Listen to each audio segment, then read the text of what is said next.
오늘 우리가 함께 읽은 이 본문의 말씀은 예수님의 순환이 시작되는 이 첫 부분입니다. 그러니 예수님의 순환의 서곡이라고 이야기를 해도 아마 무방할 것입니다. 참 예수님의 고난은 아이러니하게도 아주 향기로운 이러한 향유로부터 출발을 하고 있습니다. 다른 사람들은 오늘 본문에 나오는 이 여자가 왜 예수님의 머리에 향유를 부었는지 그 이유를 알지 못했습니다. 심지어는 그 향유를 붓고 있는 그 여자마저도 이 행동의 의미가 무엇인지 자기 자신도 알지 못했던 것입니다. 그런데 예수님께서는 그 값비싼 향유가 예수님의 머리 위에 부어지는 것을 통해서 바로 예수님의 죽으심을 예비하는 아주 중요한 이러한 일이라고 예수님께서 말씀을 하셨고, 예수님의 죽음은 사람들이 바라보고 생각하는 것처럼 그렇게 비참하고 그렇게 아무 의미 없는 죽음이 아니라 예수님의 죽음은 이 보배로운 향유처럼 아주 값지고 아주 귀한 이러한 죽음이라고 하는 사실을 예수님께서 공포하고 계시는 것입니다. 오늘 우리가 읽은 본문의 말씀은 크게 세 부분으로 나누어지고 있습니다. 첫 번째 부분은 예루살렘에 있는 종교 지도자들이 예수님을 잡아 죽이려고 하는 이러한 논의를 하는 장면이 기록이 되고 있고요. 두 번째 장면에서는 예수님께서 베다니의 어떤 사람의 집에서 식사하실 때에 한 여자가 나와서 아주 값비싼 이러한 향유를 예수님의 머리에 부었던 사건을 기록을 하고 있고, 그 마지막 부분에서는 제자들이 이 여자의 행동을 보고 막 화를 내고 책망을 하면서 이 여자의 행동을 책망하게 되었을 때 예수님께서 그 여자를 감싸주시고 그 여자를 두둔하신 이러한 내용이 기록이 되고 있습니다. 참 놀라운 사실은 예수님이 당신이 어디에서 언제 어떻게 죽으실 것을 미리 아셨다는 것입니다. 우리가 이 세상에 오는 거는 다 순서 따라서 생일 따라 오지만 가는 거는 순서 없다고 하는 말을 자주 하지요. 나이가 든 어르신들도 자기가 언제 죽을지 모릅니다. 내가 내일 죽을지 1년 있다 죽을지 아무도 모르는 것이죠. 그런데 예수님께서는 보면 당신이 언제 어디에서 어떻게 죽으실 것을 명확하게 알고 계시는 것입니다. 오늘 본문 말씀에서 예수님은 이렇게 이야기를 하십니다. 예수께서 이 말씀을 마치시고 제자들에게 이르시되 너희 아는 바와 같이 이틀이 지나면 유월절이라. 자, 때를 이야기하고 있습니다. 인자가 십자가에 못 박히기 위해서 어떻게 죽을 것을 이야기하고 있고요. 팔리울 것에 대해서 예수님께서 제자들에게 이야기를 하고 있습니다. 오늘 여기 보면은 상당히 위험스럽고 상당히 두려운 이러한 일이 진행되고 있는 것을 우리가 볼 수가 있습니다. 예수님의 말씀을 통해서 보면 이틀 후 유월절이 이르르면 그 유월절 날에 예수님께서 십자가에 못 박히실 일을 위해서 잡히시고 고난당하시는 이러한 일을 예고하고 계시는 것을 우리들이 오늘 본문에서 볼 수가 있죠. 예수님을 잡으려고 하는 자와 그들에게 잡혀서 죽으실 예수님에 대한 어떠한 대결처럼 우리가 이 그림을 가만히 보면 선과 악의 큰 대결처럼 이렇게 보이는 장면이 오늘 본문 속에서 나타나고 있는 것을 보게 됩니다. 그렇지만 사실은 전혀 그렇지를 않습니다. 이 세상을 제대로 알지 못하고 제대로 분석하거나 해석하지 못하는 사람들의 눈에는 마치 선과 악이 싸우는 것처럼 예수님과 그리고 예수님을 잡으려고 하는 이러한 교권주의자들에게 이러한 전쟁과 싸움이 있는 것처럼 이렇게 보여질지 모르지만 사실은 이건 싸움이 아닙니다. 싸움이라고 하는 것은 상대방이 서로 비등하거나 아니면 어느 정도 싸울 수 있는 기력이나 능력이 있을 때 싸움이 되는 것입니다. 한쪽이 일방적으로 강해버리면 싸움이 됩니까? 안 됩니까? 안 되죠. 예를 들어서 5살 먹은 아들하고 30대 후반에 있는 아버지가 둘이 싸우면 싸움이 됩니까? 안 됩니까? 된다고요? 겉으로 보면 그림은 싸움이 되는 것 같아요. 그 아들이 와가지고 꼰또 하자고 아버지한테 와서 막 이렇게 하면은 아버지가 그거 말도 안 되는 펀치를 맞고 막 넘어지고 막 이럽니다. 이 그림을 보면은요, 이게 마치 싸우는 것처럼 이렇게 보일지 모르지만 그게 싸움입니까? 아닙니까? 아니거든요. 그것은 아버지가 아들에 대해서 아주 일방적으로 호의를 베풀어주는 이러한 것이죠.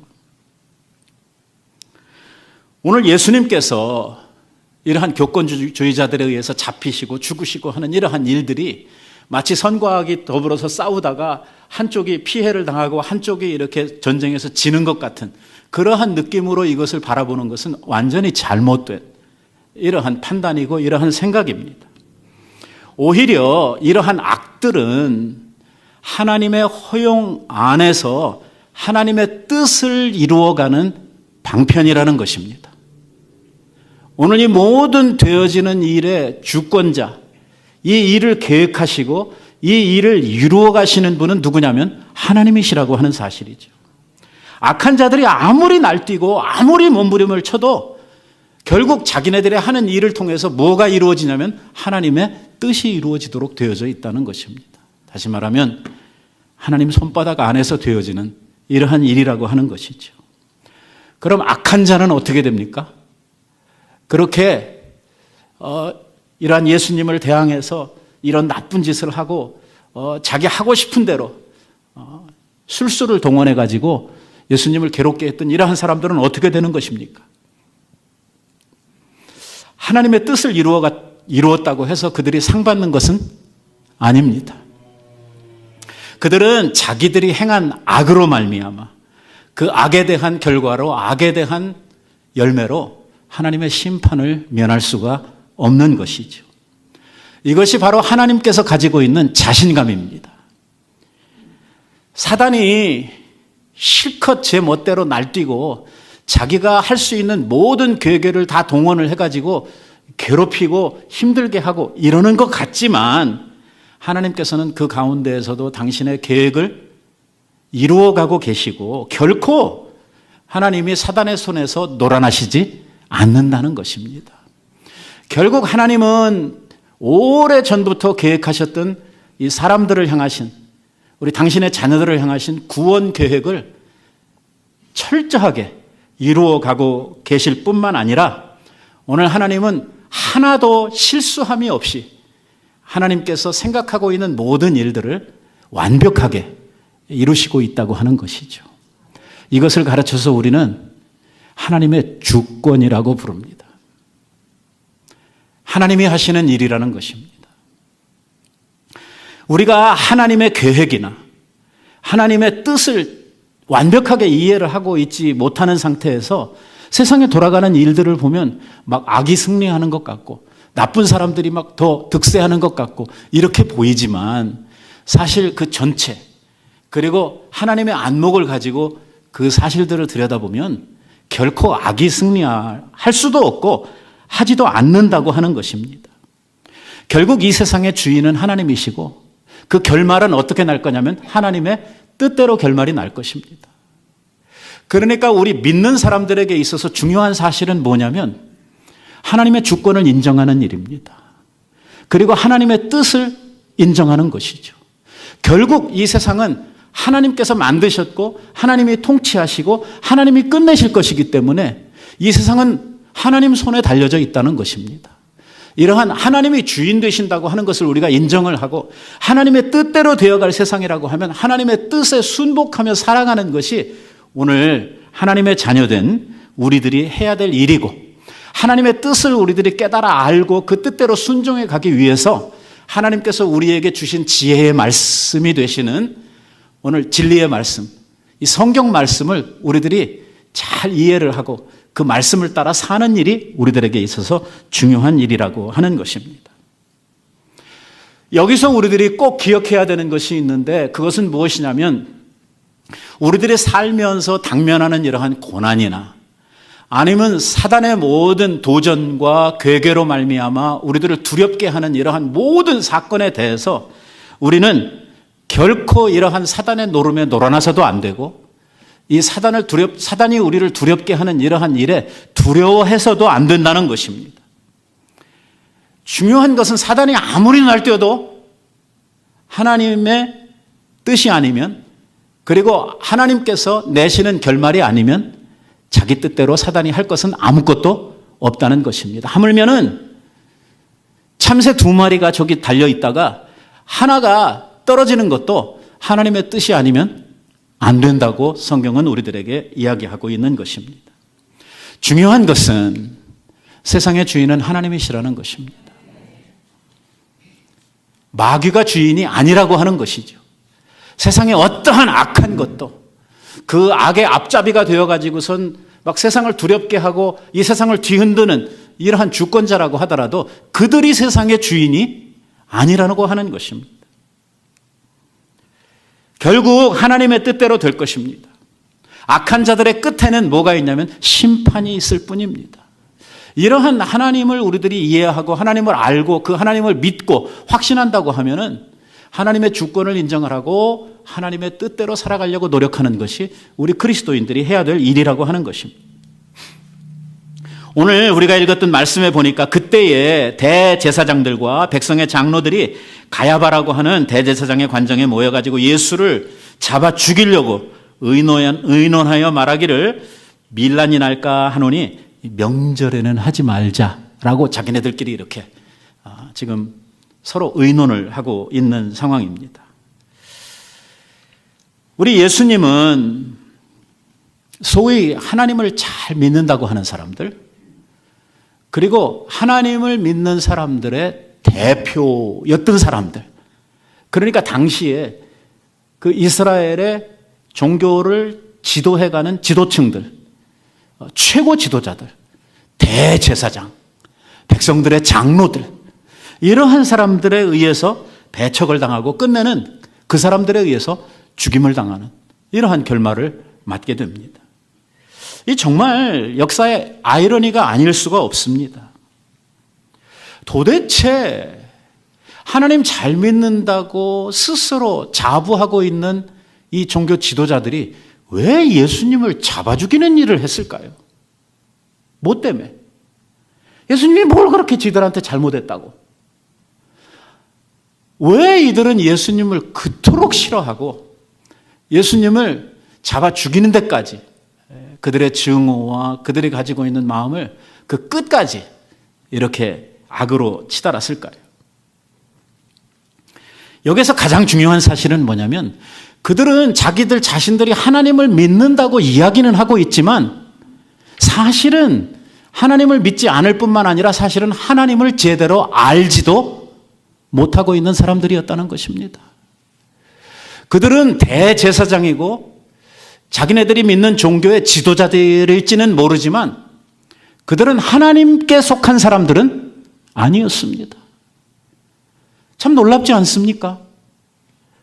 모든 사람들이 다 보고 판단을 해도 그 사람들은 정말 유대교의 최고 지도자들이고 백성들을 가르치는 사람들이고 그 사람들만큼 하나님을 잘 섬기고 하나님을 위하는 사람이 없다고 자타가 공인하는 이러한 사람들인데 그 사람들이 하나님도 제대로 모르고 하나님께 속한 사람들도 아니고 하나님의 일을 하는 사람도 더더욱이나 아니었다고 하는 이 사실 말입니다. 도대체 어떻게 이해를 해야 될까요? 우리가 옛날 이야기를 하려고 하는 게 아니라 오늘 우리는 어떨까요? 오늘날의 교회, 자기들이 하나님을 잘 섬긴다 그러고 교회에서 상당한 교권들을 가지고 있다고 생각을 하고 자기가 하나님께 속했다고 이렇게 이야기하는 사람들 가운데 오늘 본문에 나오는 대제사장 같은, 본문에 나오는 이러한 백성의 장로 같은 이러한 사람들은 없을까요? 사람들에게도 저 사람들은 정말 이 종교의 지도자들이라고 인정을 받고 있고 그들이 하나님을 위하는 사람들이라고 이렇게 이야기는 하고 있는데 사실 들여다보면 그게 아닌, 이 사람들은 하나님을 알지도 못하고 하나님께 속한 자들도 아닌 이러한 형편에 오늘 이 시대를 살아가는 그리스도인들은 없겠느냐는 것입니다. 그러니까 이러한 사람들에게 있어서는 하나님께 속한 사람들이 아니기 때문에 하나님의 주권이나 하나님의 능력이나 하나님의 뜻 같은 거, 이런 거 하나도 중요하지 않습니다. 그들에게 있어서 중요한 것은 자기들의 뜻입니다. 자기들에게 돌아올 이익이고 자기네들의 욕망, 이러한 것이 중요한 것이지 하나님의 뜻이나 하나님이 이 세상을 움직여 가시는 이러한 하나님의 역사나 이러한 것들은 그들에게 있어서 하나도 중요하지 않습니다. 고려 대상이 아니라는 것입니다. 이런 것들을 꿈에도 생각하지 않습니다. 당장 자기의 눈앞에서 자기들이 얻을 수 있는 이권들, 자기네 욕심들을 채우기 위한 이러한 조건들만 생각할 뿐이지 하나님의 뜻을 생각하고 하나님의 진리의 말씀을 생각하고 하나님의 주권에 순복하고 이런 거하고는 관련이 없는 이러한 사람들이라고 하는 것이죠. 이 사람들은 자기네들이 가지고 있는 권력, 자기네들이 갖는 이권, 이거를 지켜가는 것이 지상 목표로 이렇게 생각을 하고 그것을 위해서 자기네들이 가지고 있는 모든 파워들을 다 동원을 해가지고 이 사람들을 호도하고 잘못 인도하는 이러한 일을 하고 있는 것입니다. 분명한 것은 뭐냐면 자기네들 스스로도 속고 있을 뿐만 아니라 자기네들이 가지고 있는 교권을 가지고 사람들을 속이고 있는 이러한 사람들이었다고 하는 것입니다. 오늘날도 보면은요, 교회라고 하는 이 하나님의 거룩한 공동체, 하나님의 새로운 가족이라고 하는 이러한 거룩한 영적 공동체를 생각하면서 이 교회에서 사람이 할 수 있는 일이 있고 절대로 해서는 안 되고 할 수 없는 일이 있는데, 오늘 하나님께 속하지 않은 사람들, 오늘 하나님을 알지 못하는 사람들은 장로고 교회에 어떤 직분을 가지고 있다고 하더라도 자기네들의 욕심을 채우기 위해서 교회를 아끼지 아니하고 교회를 엉망진창으로 만들어버리고 교회를 마구 흩트는 이러한 일들을 지금도 똑같이 하고 있다고 하는 사실입니다.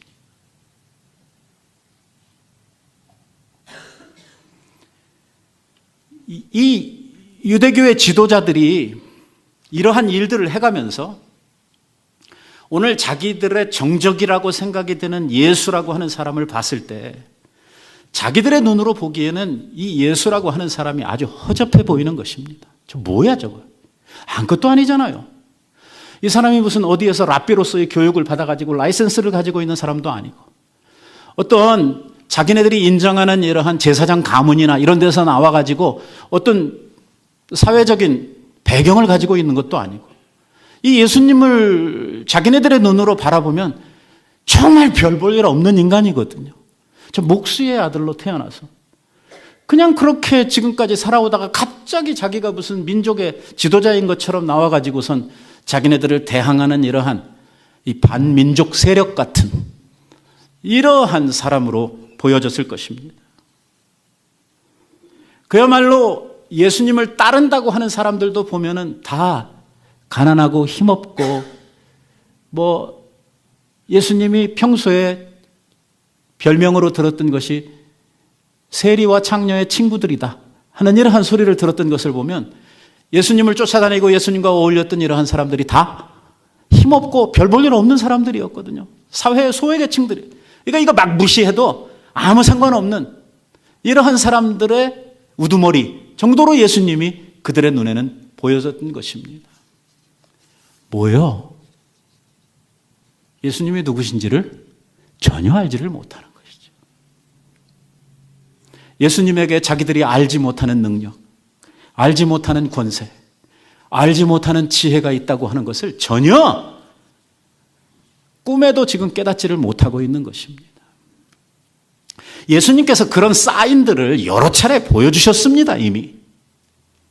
그리고 그러한 것들에 대해서 그들은 진지하게 이게 왜 그런지, 이게 사실인지 아닌지 하는 것들을 생각해 보고 판단해 보려고 하는 생각보다는 자기네들의 교권을 지키고 이러한 예수님을 제거하는 데만 눈에 시뻘개져 있었기 때문에 예수님께서 보여주었던 이러한 사인에 대해서 전혀 그들은요, 고려하지를 않았다는 거예요.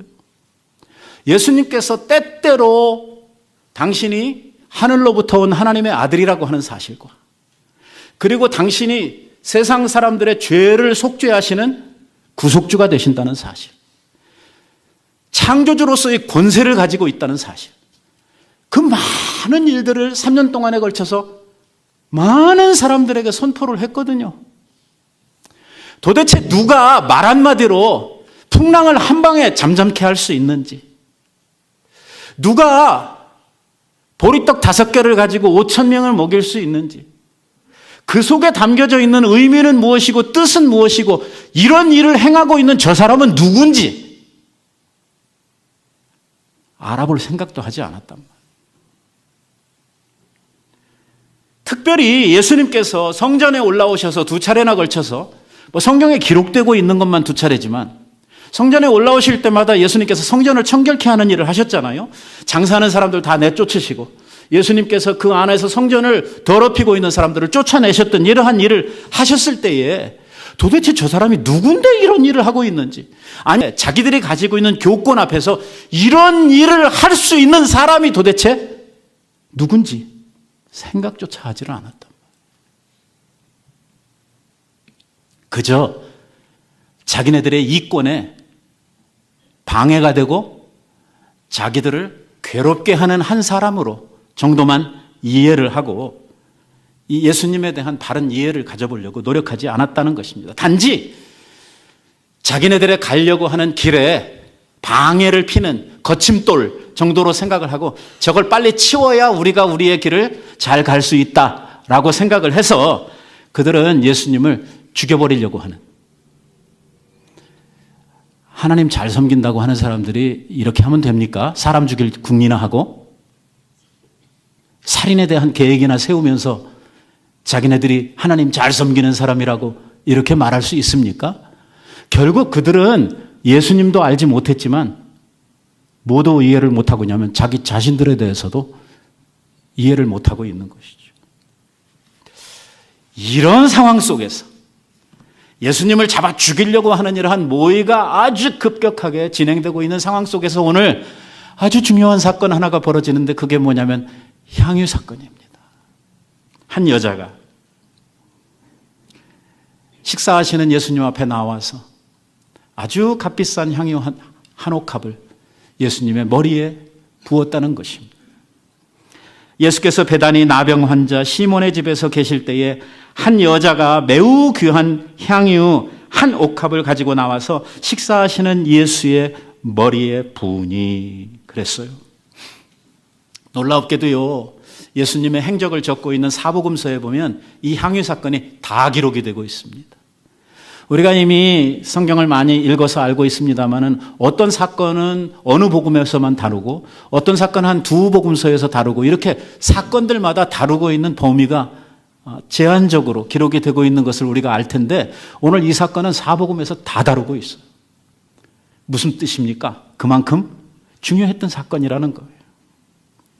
그런데요, 이 사건을 기록하고 있는 내용들이 복음서에 비등비등하게 이렇게 쓰여지고 있는데 유독 누가복음에만 이 사건을 아주 상세하게 기록을 하고 있습니다. 오늘 우리는 마태복음에 있기 때문에 이 향유 사건이 상당히 간략하게 기록이 된 부분을 읽고 있습니다만은 누가복음에 가면은요 굉장히 자세하게 이 사건을 기록을 하고 있다는 것입니다. 이 사건이 베단이라고 하는 동네에서 이루어졌는데 죽었다가 살아났던 나사로 때문에 환영식 같은 이러한 식사 자리에서 아주 디테일하게 이렇게 이야기를 하고 있죠. 막달라 마리아가 예수님의 머리에 향유를 부었다. 향유를 붓고 머리털로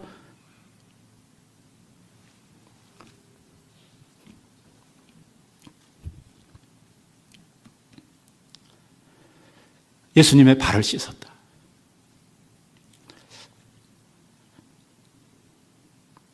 아까 우리가 찬송 부를 때 눈물이 나서 혼났어요.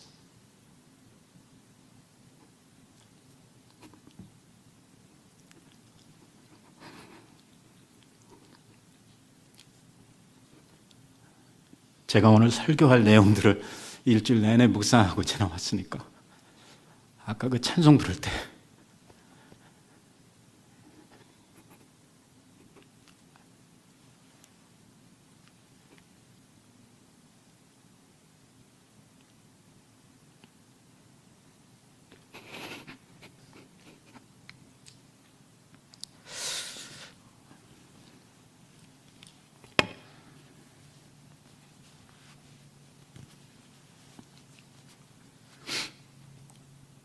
여기에 보면 매우 귀한 향유 한옥합이라고 소개를 하고 있는데요. 긴 설명 필요 없이 오늘 지금 우리가 사용하고 있는 현재 미화의 현재 가치로 따지면요, 약 83,000불 정도에 해당하는 향유입니다. 지금도 우리가 83,000불 정도의 향유라고 하면 자기의 큰 재산 목록 중에 하나일 것이고, 어쩌면 이 여인에게 있어서는요, 평생을 모은 재산이었을 것입니다. 이 귀한 것을, 이 값진 것을 예수님의 머리에 부었다는 것입니다. 왜? 비싼 줄 몰라서요? 아마 그 향유의 값어치는 누가 제일 잘 알았냐면 그것을 소유하고 있는 본인 자신이 그 향유의 값어치를 제일 잘 알았을 것입니다.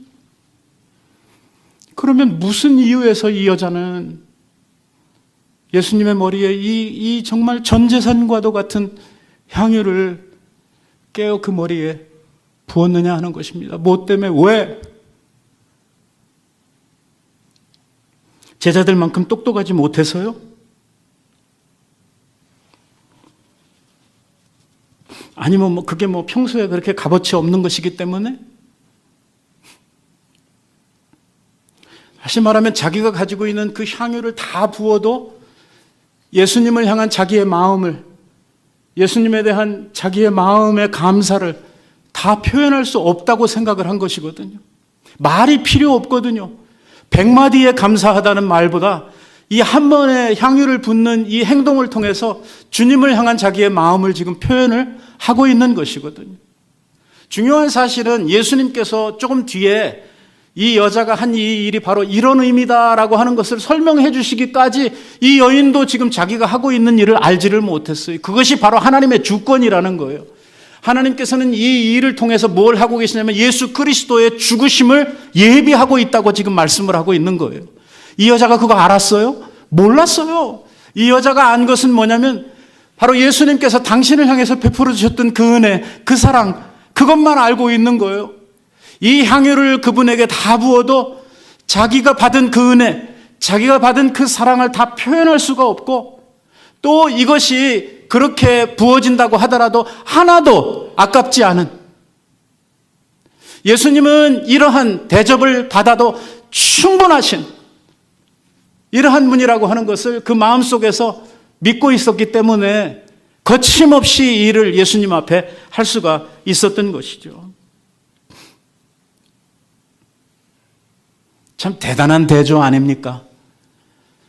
오늘 우리가 읽은 본문의 첫 부분에서 지금 종교 지도자들을, 소위 하나님 잘 믿는다고 하는 사람들, 이 겉으로 나타난 하나님의 사람들은 예수님 잡아 죽일 일을 하고 있고, 정말 막달라 마리아 출신이 뭡니까?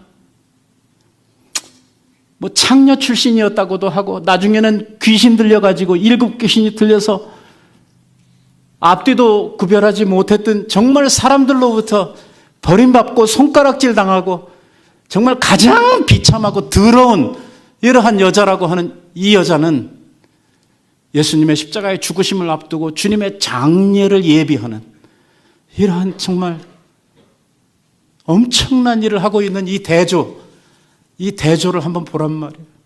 제가 이 말씀을 묵상하면서 교회 안에는요, 이런 대제사장 장로 같은 사람들도 있고, 교회 안에는 또 누가 있냐면 이 막달라 마리아 같은 사람들이 있는 거예요. 사람들은 이 여자가 무슨 일을 하고 있는지조차도 모르고 아무도 인정해 주지 않으려고 다른 사람들로부터 비난과 배척의 대상이고 손가락질의 대상인 이러한 사람들이 주님의 나라를 위해서 엄청난 일들을 감당하고 있는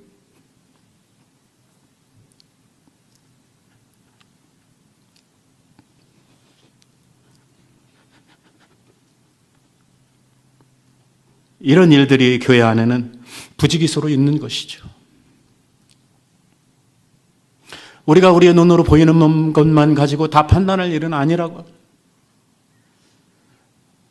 보이지 않는 사랑의 손길들, 나타나지 않는 봉사의 손길들, 우리들이 결코 무시해서는 안 되는 이러한 소중한 하나님의 일의 봉사자들이 교회 안에 부지기수로 존재하고 있기 때문에 하나님의 교회가 오늘도 이렇게 서 있는 것.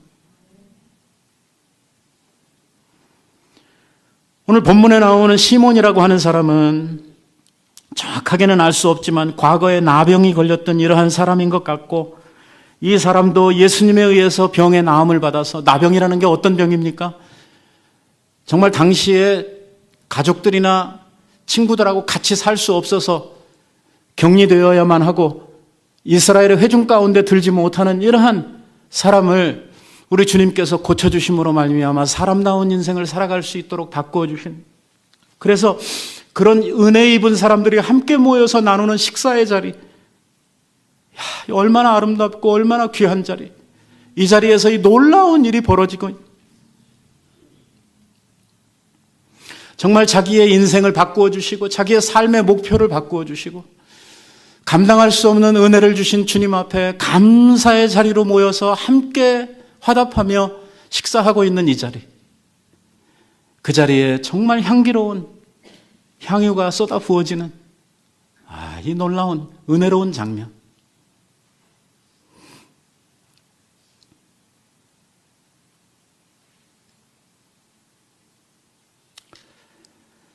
오늘 우리는 이 아침에 아주 중요한 질문 하나를 우리들 자신들에게 묻고 갔으면 좋겠습니다. 막달라 마리아에게 예수님이 그런 분이었고, 문둥이 시몬에게 예수님이 그런 분이었다고 하면, 오늘 예수님은 나에게 어떤 분이신가?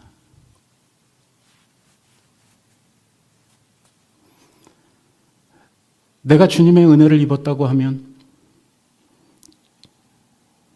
주님을 향해 아깝지 않게 쏟아부을 수 있는 나의 향유 한 옥합은 무엇인가?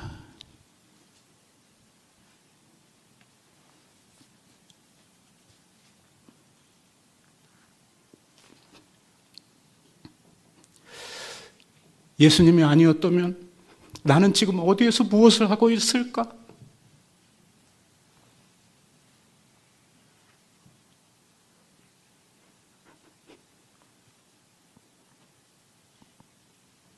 우리의 미래는 무엇이었을까? 무엇으로 내게 베풀어 주신 주님의 은혜를 감사할까?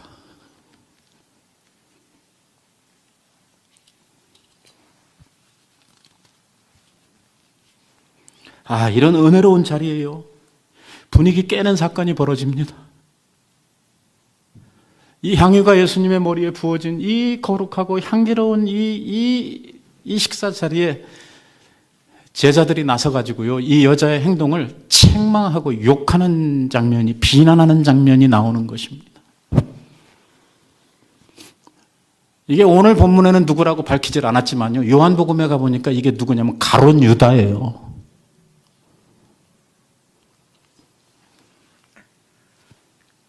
뭐라고 이야기를 하냐면, 제자들이 보고 분개하여 이르되 무슨 의도로 이것을 허비하느냐? 이것을 비싼 값에 팔아서 가난한 사람들에게 나누어 줬으면 얼마나 좋았을 텐데 이걸 이따위로, 이렇게 얘기가 나온 거죠.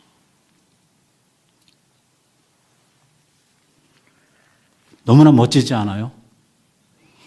이렇게 땅바닥에다가 다 쏟아붓는 것보다는 가난한 사람들에게 나누어줘서 하루 양식이라도 만들어주는 것이 합당하지 않느냐 하면서 이야기. 예수님께서 이 광경을 보고 계시다가 뭐라고 이야기를 하냐면 너희가 어찌하여 이 여자를 괴롭게 하느냐? 그는 좋은 일을 했다고 이야기를 하면서 이 여자가 내 몸에 이 향유를 부은 것은 내 장사를 위하여 한 것이다 라고 예수님께서 말씀을 하시는 거예요. 이 여자가 그런 의도를 가지고 했냐면 그건 아니에요. 근데 이 일을 하게 하시고 계획하시고 이 일이 있게 만드시고 이 일을 통해서 이루시려고 하는 하나님의 계획, 하나님의 뜻의 관점에서 보니까 이건 뭐냐면 예수님의 장사와 관련 있는 일이고 예수님의 죽으심을 예비하는 일이었다라고 예수님께서 해석을 해주시는 거예요. 그러니 얼마나 정확한 타이밍에 얼마나 귀한 일을 이 여자가 자기도 알지 못하는 가운데 했느냐는 것이죠. 이 거룩한 순간에 이 가룟 유다가 나와가지고 이런 소리를 하는 거예요. 왜 낭비를 하느냐? 이거 팔아가지고 가난한 사람들에게 나누어주면 더 좋을 텐데 라고 이야기를 하고 있죠.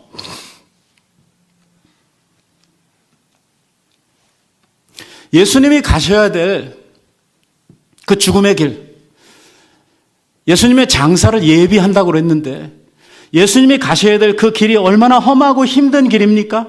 십자가의 길, 순환과 고통의 길, 이 죽음의 길, 이 엄청난 대속의 길을 위하여 이 여자가 아무도 하지 못한 일을 예수님의 그 죽으심을 준비하는 이 일을 했다고 하는 것입니다.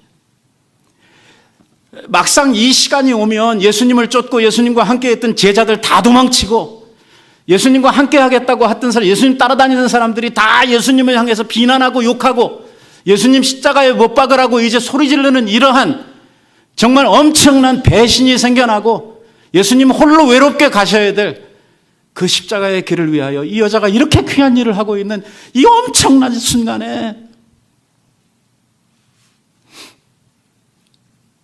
이 제자들이 이렇게 산통을 깨고 있는 거예요. 그런데 예수님께서는 알아주셨어요. 오늘 이 일이 얼마나 귀한 일인지, 오늘 이 일을 통해서 하나님이 어떤 영광을 받으실지, 오늘 이 일이 가지는 의미가 무엇인지를 다 설명을 해주시면서 뭐라고 이야기를 하냐면 앞으로 복음이 전파되는 이 세상의 어느 곳에서라도 복음이 전파가 된다고 하면 이 여인의 행한 이 일도 함께 전파될 것이다. 그만큼 귀하고 정말 중요한 일을 했다는 것이죠.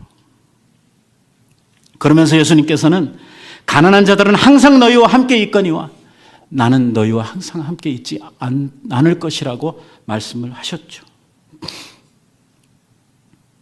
한번 생각해 보십시다. 제자들은, 아니 좀 더 정확하게 이야기하면 가룟 유다는 정말 그 향유가 아깝고 가난한 사람들을 도와줬으면 하는 이러한 자비심에서, 이러한 그 휴머니스트 같은 이러한 생각에서 이런 이야기를 했을까요?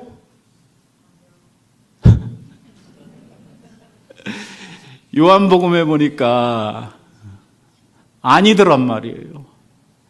그러니까 사람들이 오해를 할까봐 요한이 이것에 대한 해설을 달고 있어요. 해설을. 뭐라고 요한이 이야기를 하냐면 가룟 유다는 예수님의 돈꾀를 맡고 있었던 사람인데 당시에 우리로 이야기하면 회계를 맡아가지고 있었는데 그는 도둑놈이라 예수님의 돈꾀에서 돈을 시시때때로 훔쳐가는 놈이었다는 거예요. 그 83,000불이 예수님의 어카운트로 들어오면 거기에서 내가 얼마는 가져갈 수 있었을 텐데 그게 땅바닥에 다 흩어져 버렸으니 얼마나 아까웠겠어요? 그래서 가룟 유다가 그 이야기를 한 것이다 라고 사도 요한이 이 사건을 기록을 하면서 뒤에다가 그렇게 해설을 달고 있는 거예요. 가난한 사람들을 돕는 거 선한 일이고 좋은 일이죠. 하지만 이보다 훨씬 더 중요한 일이 있다는 것입니다. 예수님께서도요, 우리들에게 경건 생활에 대해서 말씀하시면서 구제가 중요하다는 말씀 하셨습니다. 하지만 구제가 전부가 아닙니다. 오늘 교회가 힘써야 될 일 가운데 그거보다 훨씬 더 중요한 일들이 있다는 것입니다. 오늘 우리들에게 있어서 최고로 중요한 것은 구제가 아닙니다. 오늘 중요한 것은 교회는 구원이 가장 중요한 일이고 그 구원을 위하여 진력하는 일들, 그 구원을 위하여 복음을 전파하는 일들, 이러한 일들이 구제하는 일보다 훨씬 더 중요하다는 것입니다. 예수님께서 십자가에서 죽으신 일, 이 향유 사건은 무엇과 지금 직결되고 있냐면 예수님의 죽으심을 예비하는 일과 직결되고 있고, 오늘 이 향유 사건을 통해서 예수님께서 이 일이 왜 중요한지를 설명하셨을 때 그 일의 가장 핵심적인 중요성은 뭐냐면 예수님의 십자가를 준비하는 일이다라고 하는 여기에 있거든요. 오늘 우리 교회에 있어서, 우리의 신앙에 있어서 가장 중요한 것은 예수님의 십자가의 죽으심과 부활이고, 이것은 복음의 핵심이고, 오늘 이것을 통해서 만민이 하나님 앞에 구원을 얻고 영생을 얻는 길이 되기 때문에 오늘 교회에 있어서 가장 중요한 사건, 가장 중요한 일은 뭐냐면 바로 이 십자가 사건, 예수 그리스도의 죽으심과 그의 부활을 온 세상에 전파하고 이것을 수호하고 오늘 이 진리 안에서 생명을 건져내는 일, 이 일이 오늘 교회에 있어서 가장 중요한 일이라는 것입니다. 그래서 예수님께서는 내 죽음, 이 십자가의 죽으심에 대한 이야기가 전파되는 그곳에는 무엇도 같이 전파될 거냐면 이 여자가 한 이 일도 같이 전파될 것이다 라고 말씀을 하고 있는 것입니다. 오늘 우리는 본문에서 세 종류의 사람들을 보게 됩니다. 그 첫 번째는 예수님을 시기하고 미워해서 자기네들의 욕심을 위해서 예수님을 제거하려고 하는, 예수님을 죽이려고 하는 유대교의 지도자들입니다. 이들은요, 지금 이미 가질 만한 것들을 다 가진 자들입니다. 당시에 권세가 누구에게 있었습니까? 이들에게 있었습니다. 그들은 상당한 지식을 가진 사람들이에요. 그들은 상당한 재력도 가진 사람들이죠. 세상에서 가질 만한 거 다 가진 사람들인데 이렇게 많이 가진 사람들이 조금 더 가지려고 예수님을 잡아 죽이겠다는 것입니다.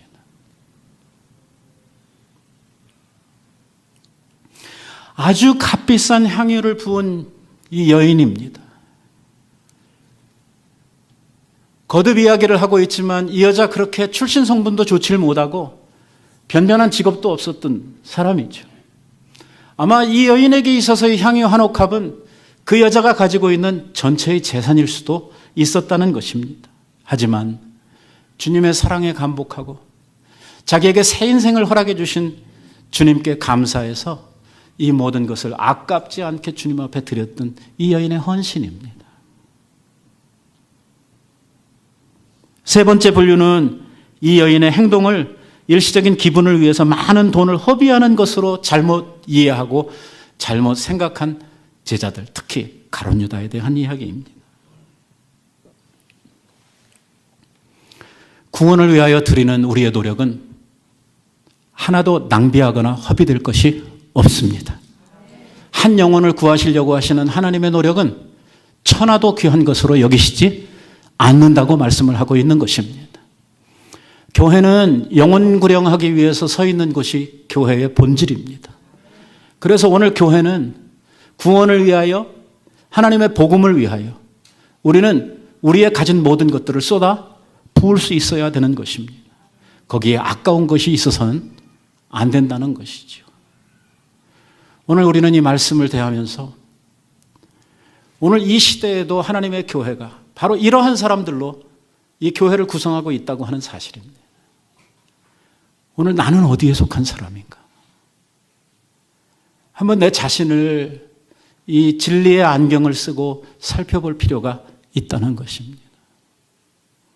간절히 소망하는 것은 우리 모두가 하나님 앞에 이 막달라 마리아처럼 주님께 모든 것을 드리고도 아까워하지 않을 수 있는 주님의 십자가의 죽으심을 우리 인생의 최고의 목표로 삼고 이것을 위해서 우리의 남은 생애를 불살라드리는 이러한 성도들로 우리 교회가 채워지게 될 때에 이 몸된 교회는 정말 교회다운 교회로 아버지께서 기뻐하실 수 있는 이러한 교회로 온전하게 세워질 줄로 믿습니다. 우리 모두가 한 마음으로 이 아름다운 여인의 신앙을 본받아서 우리의 남은 날 아버지 앞에 그렇게 감사하며 그렇게 헌신하며 살 수 있는 은총이 있으시기를 바랍니다. 기도하십시다.